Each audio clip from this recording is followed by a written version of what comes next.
Which way? What? I'm on? Okay. It is March 6th, and you are watching the Convergence Report. I am Mike Thomas. And tonight on the Convergence Report, being live streamed here by Knockstrom Digital Media on XE's TV right here at the Downtown Windsor Business Cellar at 720 Olette. Tonight, we are going to be, of course, the greatest, biggest news that kind of hit Windsor in a bit in regards to the Chrysler Canada investment. We're going to talk a little bit about that. I got some really cool slides to show you. I do have slides. It is live, but we did bring our slides today, so we'll be able to show you that and talk to that just to let you know. And of course, I'm going to call him Hollywood Rob Bubble Ford to talk a little bit about Rob. He just again gives us so much. You can't even believe at this point in time that he's still kind of mayor of Toronto and running for mayor of Toronto, and some of the things to talk about that in regards to his new campaign manager, Doug Ford, and how he's not a rock star, but he wants to be a rock star.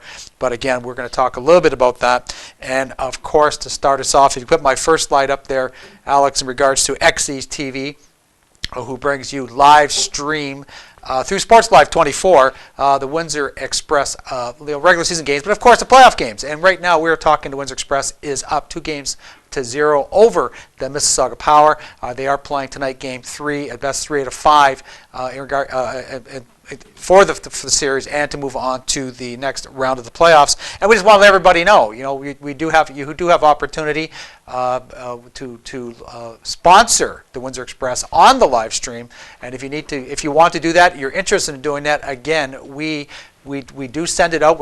We'd like to take the tourism aspect to it and say, you know what, if you want your restaurants, anything that's around the WFCU that you want to let the out-of-towners know, the ones that are going to come down and see the next set of playoffs, because we really do believe our Windsor Express are going to be moving forward, especially being up 2 games to none. And we have the live stream that you can sponsor. We have a brand new facet that we kind of tested just at the end of the regular season, and it's Brett Hedges, the play-by-play announcer for XE's TV and Knockstrom Digital Media, and he has a post-game recap, and we can give you some sponsorship opportunities there. So please, if you want more produced by Mike Thomas, and we have a co-producer sometimes, Ashley Nicole from Beyond Incredible, and of course our excellent camera people, Alejandro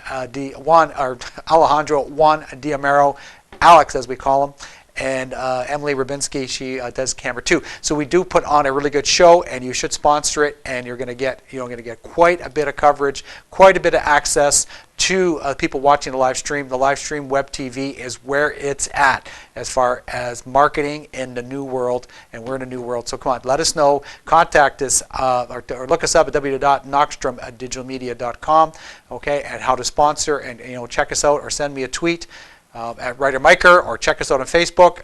Make a comment, ask how much, or to get in contact with them, and we will be there for you. So, anyways, the Express is doing well, and again, do sponsor for us. And don't forget, Brett Hedges has a beautiful show. We actually had, we had Luke Wilson, Seattle Seahawks Super Bowl winner, tight end. He was on Brett Hedges' show, so we definitely will bring you the best content that we can. We always bring you the best content and for local Windsor-Essex programming, so never forget that. Tonight, really, if you could pop my next slide, or my next pickup there, Alex, and I do call it Facebook Karma. And Facebook Karma, the thought police, and who controls it? The media controls it. We control it, and I saw that. So I saw that, and everything I've been trying to watch and trying to pull off, because it was really big news in regards to the astonishing announcement from Sergio Marchionne, the CEO of Fiat-Chrysler, and that he's looked at Canada. He looked at sitting down at the table, which is what he wanted. He said, I want everybody to come to the table. The federal government come to the table, provincial government come to the table, and Unifor, the National Canadian Union, they were coming to the table. Everybody was coming to the table because they wanted to get as much investment for Chrysler Canada to the 2 plants, one in Brampton, okay, and of course the one at Windsor Assembly in regards to the minivan, or the next generation of people mover, next generation of minivan, and of course, hopefully the next generation of the cars they currently make. They're the Chrysler 300 and the Dodge Challenger. So there was really Very important going forward. As it is a global world, and we have to remember that. Canada can keep on saying that, you know what, we want to be on the global stage. Well, you have to remember, being on the global stage, you have to participate at an economic level. You have to participate at a funding level to get the business and not have all these strings attached. And you need to, as viewers, you need to really follow this. Okay, the auto pact is gone, and the auto pact really protected our automobile industry, which was the big three: Ford's, GM, and Chrysler's. You can say what you want about Toyota and Honda, but that was what was being protected. That's gone. Okay, so you're front running, you're up there. If you want to be part of it, you want to maintain the investment, you want to maintain the jobs. We're talking 8,000 jobs, 8,000 jobs just at Chrysler Canada. We're not even talking about the spin-off jobs, which normally is anywhere from 5 to 7 times that, 35,000 jobs. Okay, or no, 40,000 to 56,000 jobs actually spin-off in regards to this. And here we had a major corporation globally in the world turned down $700 million, a $700 million offer to invest, to ensure the investment into, and we're going to talk about that in a minute in regards to Mr. Hudak, and to ensure the greater part of the investment. And the greater part of the investment was supposed to be, okay, $3.6 billion, which $2.3 billion to retool that plant to make it extremely viable for the next generation. And when they do that, the next generation of people mover or minivan, which will have a long-term effect, not a 2 or 3 year effect, a long-term effect. Okay, and now by pulling that, we're going to talk about it. And we'll look at it like they said. And this is Mr. Hudak's big statement at the end of the day. Well, hey, I told you, they don't spend the money, they're going to stay. Are they going to stay at the levels that they're going to do if they got the investment? Okay, and that's what we're going to take a look at on the Convergence Report tonight with Mike Thomas. So, in flipping all that around, if you give me my next slide there, and you know what? Because we like to play football here. Slide number 3. I'll give you the slide number 3. And it is so do you want to play some football? Okay? And that's what it is. Everybody loves football unless you're talking, if it's the Lions, absolutely. You know what? We really wanted the Hamilton Tiger Cats because we got that Canadian football feel down here. We're starting to build it. We're going to build the viewership down here in southwestern Ontario. But really, in turn, we're talking football. We enjoy watching that. Win or lose, we enjoy watching our Lions play. Okay? But is it the same thing when you're talking about jobs? When you're talking about jobs, and give me slide number 4 because this is what we're looking at. Okay? We're looking at what they call, if it's up there, we're looking at what they call political football. Okay? And that is you did it. And you did it, and maybe I should have a little bit of orange hand up there at the same time, but really and truly the main players that are really coming out at this point in time, you got a red hand pointing one way, got a blue finger pointing the other way, and it's saying, you know what, political football. And got somebody walking away right now, and we're going to show him in a minute, but Mr. Tim Hudak, he thinks he's the winner. I told you, and I already said that. I told you don't need them. I told you don't need to, the taxpayers don't need to spend that money. I know I'm still going to be able to create 1 million jobs. I will be the next premier. You know what? And if you got the job and you got money coming in, I guess it's great to make these grandstands and make these statements and then laugh about it, I guess all the way to your bank at the end of the day, that you know what, that you think you disrupted a major corporation from investing in your province, okay? Stopping a major corporation from investing, long-term investment, okay? Because this is where we're going to piecemeal it now. We're going to piecemeal it with what he says, oh, I told you they wouldn't leave. Well, they're not leaving yet, okay? He's going to do what he needs to do to satisfy everybody till he comes up with a game plan. And you know what? This is a scary, scary decision. And the other players, the ones that said that were at the table, they understand it. They understand that when you walk away and you have everybody else kind of putting their hands up in the air and going like, what happened here? People screaming for meetings. Don't forget, Mr. Hudak, you know what? You don't get to go sit at a meeting. You get to scream. You can scream all you want, but you're not a player in this one. And when it's all said and done, it's going to be gone. And you know what? Then we'll talk about it. We'll talk about it 3 years down the road. You be all happy right now, happy pants right now, Mr. Hudak. But we're going to see what's going to happen down the road. And again, talking about all the different issues, everybody throwing things back and forth in regards to the investment, saying, oh, we already handed out Chrysler lots of money. Well, there's a difference. There's a difference in a bankruptcy situation. A bankruptcy situation, yes, they did help out Chrysler. They did help out General Motors at that point in time, and that was to make them sustainable, keep those plants in Canada, and it was dangerous. And it was dangerous in the States, too. Okay, but you see them coming out of that. You see them benefiting that. Sometimes, you know what, maybe they haven't paid back yet, okay, but therefore we still kind of have the stock. You still kind of have those things. So you know what, you're going to fix it just like it has been kind of taken care of in the States or United States. That they kind of, everybody wants to get back to just doing their own business. But when you're talking about investment, you need to look around the world. Okay, they're walking out of everywhere. Australia, you want to do some serious reading, do some readings on Holden in Australia, and then Toyota's walked out of there, and I believe Ford has walked out of there, and General Motors has walked out of there, because if they're not getting what they think they can just import the cars in. Everybody's learning what you do. You don't have to build it. You just import them. You just bring them in. Okay? So if you really want to look at it, and Canada really seems to follow what happens, whether or not it's New Zealand, whether or not it's Australia, really do a hard read over there. Do a hard read. I think it was, I'm going to have to say it was Sweden, but anyways, the Opel manufacturer, when General Motors asked for money, and then they said, no, we don't need to invest in you, General Motors said, okay, keep your plant, see you later. Okay? Go back and take a look, and if you think Canada doesn't fall into that, you're sadly mistaken. They will walk when the time comes to walk. So, okay, so you know what? So you did it, he did it, she did it, who did it? So put slide number 5 up there, and that's what here we're looking at the major players. Okay, and that major players, being Kathleen Wynne. Okay, and then we call it, Andrea Horvath of the NDP. I'm trying. I know I've got some statements here. Percy Hatfield, because again, extremely affected in the Windsor area through. And I got this off AM 800, and they're still hoping to put a deal together with Chrysler's Economic Development Minister Eric Hodgins. He said, with an attack on Hudak, okay, here, and I don't even know why he's a player in this, but for some reason he is, living in a fantasy land where he believes his irresponsible negative comments about the Chrysler negotiations is in this particular sensitive time. So is he trying to force an election? What's he trying to do? Are you thinking about the province of Ontario? Are you thinking about what benefits Ontario? Or are you thinking about you just want to get elected? And that's what's coming up. And again, and they had the federal backing. And this is what it is. They had the federal people come to the table. And again, it's not only Windsor. You're looking at Brampton also. You got the Brampton Assembly Plant making the again the Chrysler 300 and the Dodge Challenger. But you're really looking at what's going on there. And then you got Hudak again. He got thumbs up. He's so happy again. So happy. I'm creating those 1 million jobs. Are you really creating those 1 million jobs? Because I'm going to say 64,000 jobs will be gone sooner than you think if you keep that type of attitude.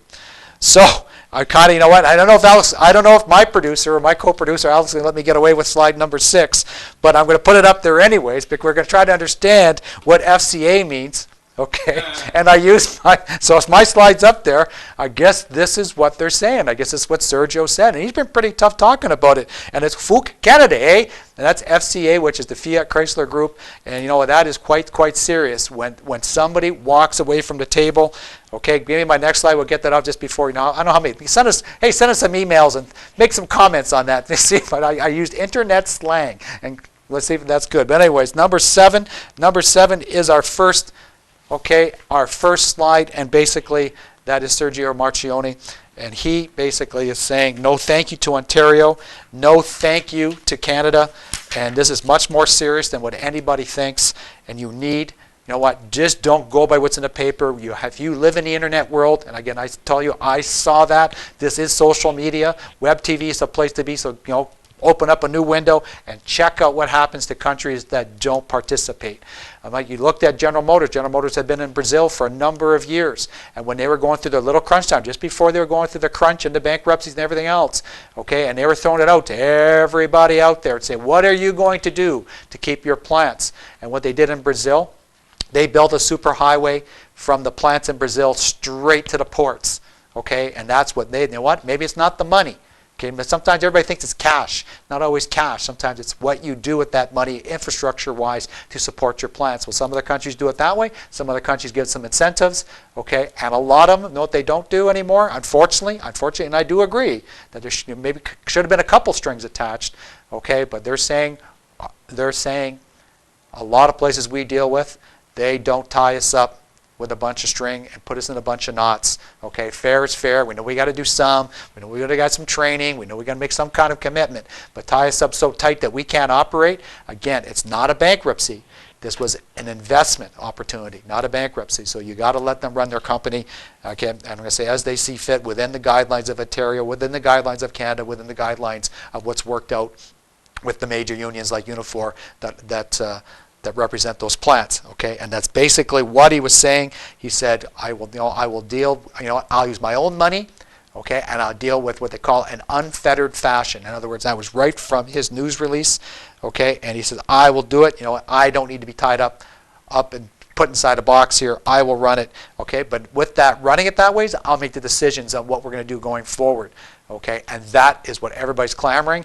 And the unfortunate part is, and this is because of some of my background, and I know where I came from, he's talking about, we'll talk about it with Unifor in 2016, and that is the next set of negotiations. The next set of negotiations with Unifor is about 2 years from now. They just kind of did it in October 2013, and I'm going to tell you right now, if it's not worked out prior to, there will be an announcement prior to those negotiations, and one could be Brampton's closing. One could be we're going to put an end date on Windsor Assembly within 10 years or within 2 contracts, okay? Because if we're going to make the contract part of it, it's going to be very, very, very dangerous, because that's normally when they close plants. That's not normally when they kind of give it all up, especially if they're making their financial investment is happening now. It's not going to happen 3 years from now. Okay, they're just going to put the Band-Aids on now to get to 2016, and there'll be a very scary set of negotiations for Windsor Assembly Plant and for the Brampton Assembly Plant. And both those entities, they know that is, and they've happened before. It's happened in Oshawa. Okay, it's happened in Windsor, some with Fords, some with the component plants, some with the General Motors component plants, like the Windsor transmission plant. It was notified just prior to negotiation. It's closed. We'll work out the Heinz. Well, another one just before negotiations, same things. Okay, Kellogg's, we're losing them left and right. Okay, and they're trying to do the best they can. So as far as the pretense is we don't have to do that, then I'm going to tell you right now it is not true. So put slide up number 8. Okay, because you had Marchionne's hands up saying stop, stop, stop. And now you've got, okay, also no thank you Ontario, no thank you Canada. Okay, and the man you're going to be thinking about who's going to say no thank you to the province of Ontario is at the end of the day Mr. Million Job Man himself. Again, I guess Tim Hortons will be the last thing left, but you know what? Even Tim Hortons is not making it. Tim Hortons is struggling. Okay, they're lagging behind the McCafes, who reinvented themselves. McDonald's reinvented themselves as McCafes and Starbucks, and now McDonald's doesn't know what they're doing. They're trying to dump it left and right, trying to figure out how they go forward. Okay, so if Mr. Hudak, you're waiting for the Tim Hortons jobs to pick up the slack, maybe it's going to be Walmart instead. But anyways, that's what we're going there. And of course, let's put up number 9. We might as well put up number 9 there, Alex. Okay. And look at my reference there, and that is my Mr. Hudak. I'll call him Mr. Potato Head. I know a little bit of a mustache, okay, on him, but no thank you, Ontario. No thank you, Canada. We don't need you, okay. So Marchionne and Hudak's happy. When anybody that wants to be front page news, that I crushed an investment deal in Ontario. Man, that's the smartest guy that I'll ever meet. But right now. So let him explain that down the road. How an investment. $3.6 billion investment into the province of Ontario. By getting rid of that is a good thing. You need to ask him that question. You need to ask anybody that runs whatever next election in Ontario about that.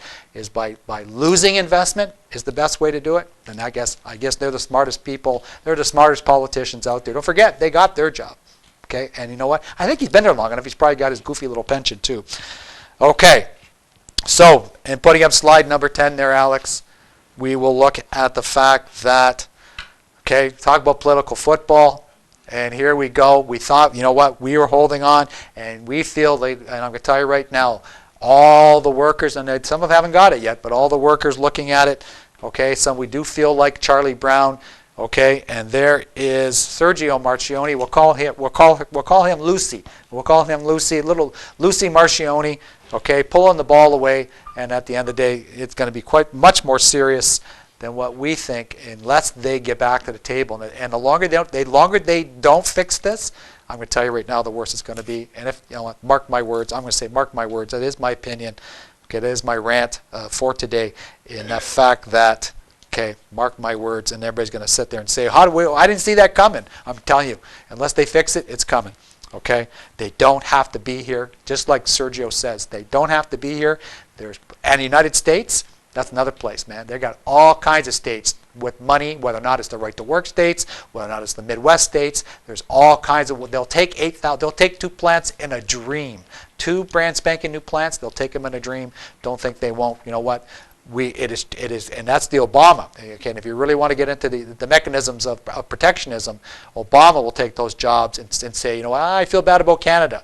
They don't feel bad about Canada. They're there to protect the United States. It is about time. Our Canadian politicians, okay, whether you're in power or you're out of power, okay, get unified, get united to protect the jobs. Okay, when the election comes up, fight it out. Okay, do what you need to do, but everybody needs to work together to keep the jobs here, to keep good paying jobs here. And it's not only the ones in the plants, everybody. Windsor would suffer astronomically, okay, if this really works out to be what may happen 5 years down the road. But anyways, okay, hope not.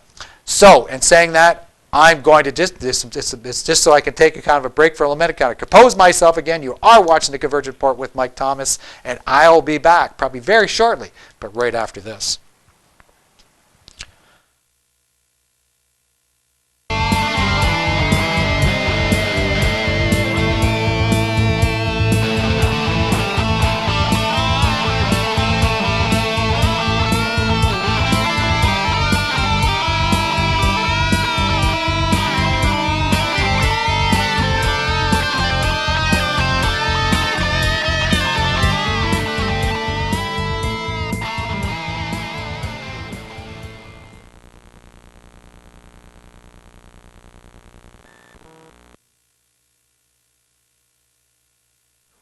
Okay, and you are back.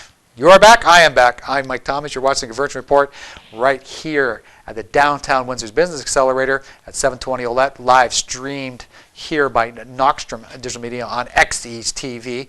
And don't forget, we said, you know, I should have said it earlier, okay? And you can see us, you know, once you see it live stream, I thank you for watching. Okay, I thank you watching all our live streams, including the Windsor Express basketball game playoff games. I'm Betty on the go, and Ashley and Beyond Incredible with Ashley Nicole, and of course our brand spanking new post-game recap with Brett Hedges. We're doing some really good things here, so you need to be watching us. Subscribe to our YouTube channel. And you need to subscribe to our YouTube channel because we are well over 15,000 views, and we jump. You know, we kind of slow to 10,000, but we really zipped to 15,000. So come on, keep it up, keep watching us, and don't forget to subscribe. We want you to be there. I just want to finish up because it was in the press release, and before I go on to my Canadian dream job this week, Marchionne added, he said, on a personal note, as a Canadian, oh geez, we're going to wave the Canadian flag, I regret my failure, now this is very significant, in having been unable to convey the highly competitive nature of markets that offer manufacturing opportunities to car makers that operate on a global scale. Some of the shots across the bow following our initial approaches to the federal and provincial governments reveal, apart from political convenience, a somewhat restricted view of Canada as an industrial player, what has become a borderless economy. And that's what I'm talking about, okay? You can't just think that it's automatically going to happen, and that's what he's telling you. It's not automatically going to happen. I got people calling me all over the place, okay? And I want to keep it there. It's been 90 years, okay? 90 years in Canada, and you know, I'm going to tell you right now, there's ones longer, and Kellogg's is one of them. We were talking about that before. Heinz is another one. You know what? If they just leave Canada, it goes away. It's painful when it happens, but it goes away, okay, unless they kind of do some saving. So this week's Canadian dream job, I want slide number 11 up there, Alex, and I'm going to give it to, I guess, you know what, our pseudo, as we talked about, I'm Premier. I'm the next Premier. I'm introduced myself as Premier. So, you know, another Canadian dream job would be Tim Hudak, who can do this, and you know what, under political might, of the political right, of whatever he wants to call it, is that he is so proud and so happy that he tore it down. And there's going to be other ones. I will tell you right now, there's going to be other media people that come out and say, oh, don't quit blaming little Tim. He didn't do it. He wasn't even at the table. Okay? Marchionne was quite clear again. I might be harping on this too much.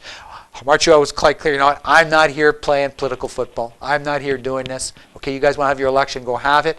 I'm here to take care of business for 8,000 people that are employees of Canada, and I want to take care of them. Okay, you guys want to keep playing around, keep playing around. And if the media wants to keep letting people like Hudak and smack it upside down, then you know what, the media better smarten up too, because I think they're losing jobs in their industry also. Okay, I wonder why that's happening, because nobody's got the money to pay for papers and stuff anymore. Anyways. Okay, that's my shot there. So, you know what, slide number 12. Okay, we talked about our Canadian dream job. And the ultimate dream job, it's our little buddy Rob. Okay, I'll save Toronto. Okay. In the first one, again, I got two pictures there anyways. Then the first picture is, and I did see that one, I guess he come bopping into L.A. Kimmel picked him up. And he was going to crash the Oscars. He was all dressed up in a tux. He was going to crash the Oscars. And he was, I changed my mind. I'm not going to do that now. And he didn't do that. And he wasn't really on. I got kind of mixed up. I thought he was going to be on that night, but actually he wasn't on. He didn't wear the big, help me out here, the big liberal red tie on Kimmel's show till the next night. And here he was. And then Kimmel played, and they said, and it was analyzed and voice analyzed. And was he this? And can we tell when Rob is lying and when he's nervous and when he's this and when he's that? Bottom line is, why is he in Toronto or in LA, Hollywood for the Oscars? He's trying to say, is he a functioning mayor? Does he get the, we'll go back to Pamela Wallen and Mike Duffy. That's going to be some of my fodder for next week. Does he get the charge for these trips? Is he on his own? Okay, is this part of the campaign trail? They had Doug Ford, his newly anointed campaign manager, was on the agenda with Steve Patakin, and that. Yeah, he's probably going to do a new movie with Cheech and Chong. That's interjected by my co-producer Alex. But what is this thing where I'm not here campaigning. I don't want to keep on the world stage. I just love it.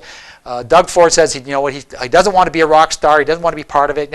He just wants to be Rob Ford. You know what? This is just another episode, an example of I want the attention. I love the attention, and I hope the people of Toronto wake up. If you want to be a rock star, go be a rock star. Leave politics to people that want to be politicians.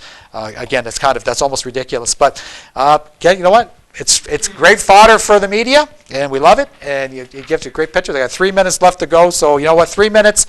So I got to make sure I hit these on the way out. I'm going to do some community stuff on the way out. So I got Run for Rocky. That's number 13, and it's just to make sure, just kind of let people know that it's out there. The beginning, it's April 13th. It's at 1 p.m. It's a run walk. It's run walk everything. I'm going to have some beautiful bands there. It's a 5K. Share this. It's on Facebook. Share this. Courage My Love will be the headliner band with Emerald Seeds. Their local band, opener for the upcoming Run for Rocky. The first 1,000 walkers who get $60 more in pledges will get a free ticket to the afternoon concert at the St. Clair Center for the Arts right across the street. So they tell you, register today, don't delay. So again, I'm going to keep on popping this one up a little bit because I was there. I was there at the home show on slide 13 there, helping out and trying to let you know the Run for Rocky is ready to go. I think it's the first run walk of the season, and again they pushed it back to 1 o'clock, and we are hoping, that the sun comes out that day and melts the snow. Okay, so the second one, again, finishing up, and it's just let people know there's a survey out there. United Way kind of does this every year, and it's just let you know what you have the opportunity. And the feedback is a survey 2015 to 2020. It's how they fund, where the money goes. Over the last 5 years, the United Way invested $25 million. So please, there's different ways. I'm going to send it out by email. Which slide? Which slide? I'm going to say 15. Oh no, 13, 14, 15, 14. 14. Let your voice be heard. Help United Way identify its priorities until 2020. Okay, www.togetherwedream.ca, or just dial them at 211 to get more information.